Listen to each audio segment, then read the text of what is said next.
BJP সরকারের অন্নপূর্ণা যোজনায় মাসে ৩,০০০ টাকা করে পাবেন মহিলারা। বুধবার এই প্রকল্পের ফর্ম বিলির আনুষ্ঠানিক ঘোষণা করল রাজ্য সরকার। সেই সঙ্গে স্পষ্ট করে জানানো হলো কারা এই প্রকল্পে সুবিধা পাবেন তাও। অন্নপূর্ণা যোজনার ফর্ম সবাইকে ফিল আপ করতে হবে। ভাতা পেতে গেলে ফর্ম ফিল আপ আবশ্যিক। অনলাইন ও অফলাইন দুভাবেই ফর্ম ফিল আপ করা যাবে। বুধবার রাত থেকে অনলাইনে পাওয়া যাবে অন্নপূর্ণা যোজনার ফর্ম। অফলাইনে বিডিও, এসডিও, জেলা শাসকের অফিস থেকে ফর্ম পাওয়া যাবে শুক্রবার থেকে। 1 জুন থেকে 90 দিন এই প্রক্রিয়াটা চালাবো। কিভাবে হবে? অনলাইনে হবে, অফলাইনেও হবে। বিডিওরা এবং পৌরসভা থেকে তারা করবেন। বড় পৌরসভা কর্পোরেশনের ক্ষেত্রে ওয়ার্ড ভিত্তিক, বড় ভিত্তিকও হবে। এবং আমাদের পঞ্চায়েতের সঙ্গে যুক্ত আধিকারিকরা, সুপারভাইজার বা অন্যরা বাড়ি বাড়ি গিয়েও একটা 30 দিনের ড্রাইভ দেবেন। কারা আবেদন করতে পারবেন অন্নপূর্ণা যোজনা প্রকল্পে? কি কি তথ্য দিতে হবে? যারা লক্ষ্মীর ভান্ডার পেতেন তাদের নাম কি নিজে নিজেই অন্নপূর্ণা যোজনার তালিকায় ঢুকে যাবে? এসব প্রশ্ন ছিল অনেকেরই। বুধবার রাজ্য সরকারের তরফে জানানো হয়েছে, যারা লক্ষ্মীর ভান্ডার পেতেন তাদেরও অন্নপূর্ণা যোজনার ফর্ম ফিল আপ করতে হবে। সরকারের তরফে ভেরিফিকেশনের পর তালিকায় নাম উঠলে তবেই মাসে ৩,০০০ টাকা মিলবে। ভেরিফিকেশনে ফর্ম বাতিল হয়ে গেলে টাকা পাওয়া যাবে না।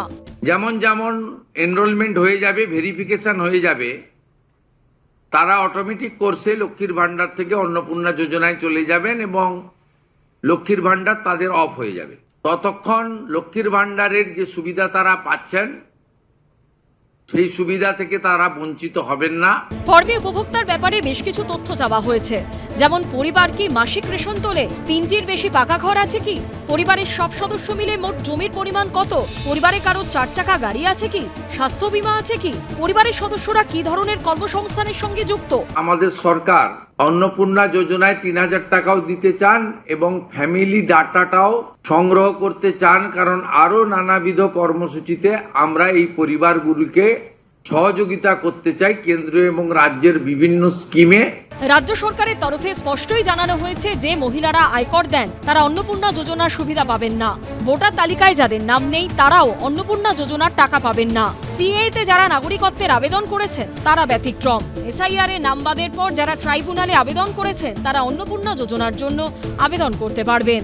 ভোটার তালিকা থেকে মৃত, ভুয়া,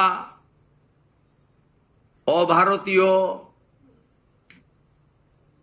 অস্তিত্বহীন এমন প্রায় 30 লক্ষ মতো লোকের নাম আছে। সংখ্যাটা কম বেশি হতে পারে, আমি টেন্টেটিভ বলছি। তারা যেমন পাচ্ছেন তারা পাবেন না, মানে আলটিমেটলি কমে যাবে। কমে গেলেও আমাদের ধারণা যারা বিরাট সংখ্যক, প্রায় 2 কোটির কাছাকাছি হয়তো উপভোক্তা ফাইনালি আসবে। আমরা এই ফর্মে অনেকগুলি ক্লজ রেখেছি, খুব সিম্পল, এবং আমরা সহযোগিতা করব। ফর্ম ফিল আপের পুরো প্রক্রিয়াটি 90 দিন ধরে চলবে। 2রা জুনের মধ্যে যারা এই প্রকল্পে নাম নথিভুক্ত করিয়ে নিতে পারবেন তারা জুন মাস থেকেই অন্নপূর্ণা যোজনার টাকা পাবেন। সুমন ঘরাই ও শিবাশিস মৌলিকের রিপোর্ট, এবিপি আনন্দ। এবিপি আনন্দ, এগিয়ে থাকে, এগিয়ে রাখে।